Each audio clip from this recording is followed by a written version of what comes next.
জান্নাতের কথা বলা হয়, জাহান্নামের কথা বলা হয়।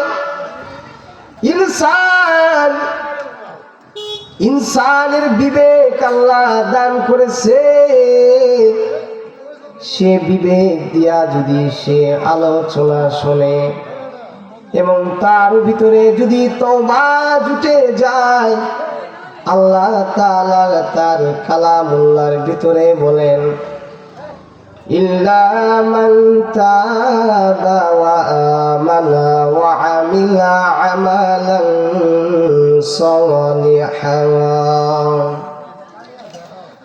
সালিহান ফাউলাইকা ইউবাদদিলুল্লাহু সাইয়্যাতিহিম হাসানাত।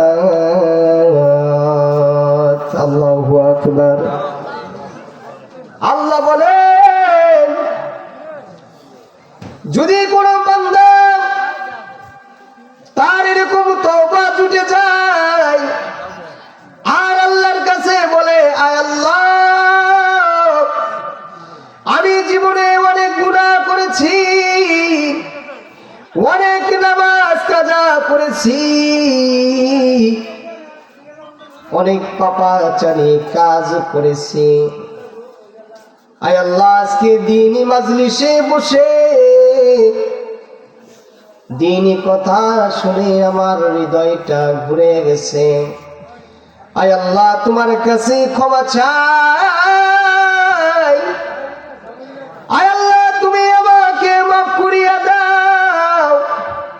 আল্লাহ বলে, বান্দা যখন এরকম কাকুতি মিনতি করে, আমার কাছে তওবা করে, ইস্তিগফার করে, ফাকুল তুস্তাগফিরু রাব্বাকুম ফাকুল তুস্তাগফিরু রাব্বাকুম ইন্নাহু কানা গফফারা। আমি আল্লাহর কাছে যখন তওবা করে, প্রার্থনা করে, আমি আল্লাহ তাআলা ওই বান্দাকে সাথে সাথে তার তামাম জিন্দেগির গুনাহ খাতাগুলো মাফ করে দেই। সুবহানাল্লাহ।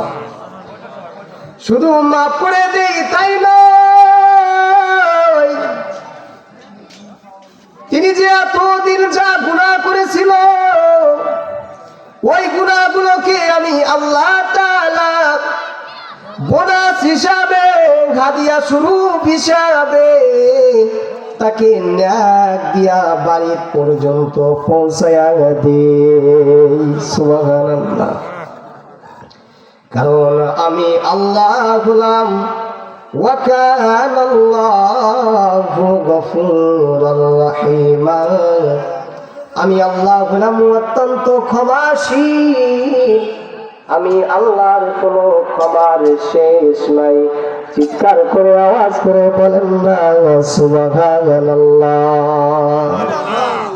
এই জন্য এই মাহফিলের প্যান্ডেলের নিচে বসতে বলি, যারা মাহফিলের আশেপাশে ঘোরাফেরা করতেছ যুবক ভাই, আজকের এই মাহফিল আয়োজন করেছে, বিগত আর 1 বছরের ভিতরে এখানে মাহফিল পাইবা না।